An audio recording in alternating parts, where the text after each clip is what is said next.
આજે સપનાનગરमध्ये પોલીસ ચોકીના ઉદ્ઘાટન કરવામાં આવ્યું છે। ગત મન કી બાતના કાર્યક્રમ દરમિયાન સ્થાનિક મારો મન કી બાતનો કાર્યક્રમ આ જ સ્થળે વોર્ડ નંબર 11ના કાર્યકર્તાઓ સાથે આયોજકો સાથે યોજાયો હતો। ત્યારે સ્થાનિકેથી રજૂઆત આવી કે આ વિસ્તારમાં એક પોલીસ ચોકીનું નિર્માણ કરવામાં આવે તો સ્થાનિક લોકો માટે ખૂબ ઉપયોગી રહેશે। આદરણીય એસપી શ્રી સાગર બાગમારજીને રજૂઆત કરતા હું એમનો હૃદયપૂર્વક ખૂબ ખૂબ આભાર વ્યક્ત કરું છું કે એક જ મહિનાની અંદર આ પોલીસ ચોકીનું નિર્માણ થઈ ગયું છે।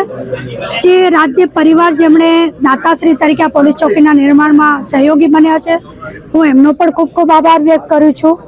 અને આદરણીય એસપી સાહેબના નેતૃત્વમાં જ્યારથી એમણે ગાંધીધામના પૂર્વ કચ્છનો ચાર્જ સંભાળ્યો ત્યારથી સમગ્ર ગાંધીધામ વિસ્તારમાં આ 8મી ચોકીનું નિર્માણ એમના નેતૃત્વમાં થયું છે।